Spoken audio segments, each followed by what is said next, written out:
지난 8월 서울을 포함한 수도권 코로나19 재확산 여파로 취업자 수가 40만 명 가까이 주는 등 고용이 크게 악화됐습니다. 특히 숙박과 음식점 등 이른바 대면 서비스 업종을 중심으로 청년층이 큰 타격을 입은 것으로 나타났습니다. 김태민 기자의 보도입니다.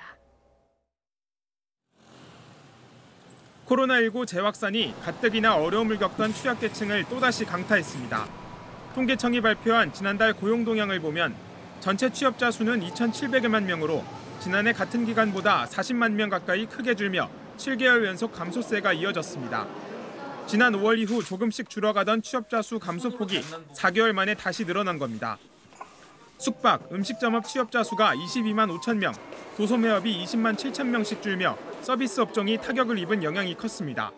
코로나19 재확산 영향으로 음식, 숙박업과 도소매업 등 대면 서비스업을 중심으로 8, 9월에 소비가 위축되며 고용 충격이 심화된 데 주로 기인합니다.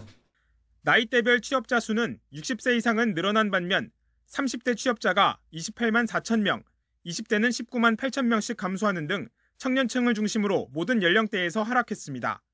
이런 가운데 일할 능력은 있지만 일자리를 구하지 못하는 실업자 수는 100만 명에 달했고 아예 구직 활동 없이 쉬었다고 답한 비경제활동 인구는 241만 명에 달했습니다. 이처럼 취약계층을 중심으로 고용이 크게 악화하면서 정부도 비상 대응에 나섰습니다. 일단 이달 들어 코로나 확산세가 한풀 꺾이면서 최악의 상황은 지났다는 평가입니다. 9월 중순 이후에 코로나19 확산세 진정, 사회적 거리두기 조치 완화 등으로 10월에는 고용 개선세가 재개될 것으로 조심스럽게 예상합니다. 하지만 지금까지 쌓인 피해가 적지 않은 만큼 위기 이전 수준까지 회복하는 데는 적지 않은 시간이 걸릴 것으로 판단했습니다. 이에 따라 내수 활성화 정책과 더불어 적극적인 재정 지원 등으로 일자리 감소를 최대한 보완하겠다는 계획입니다. YTN 김태민입니다.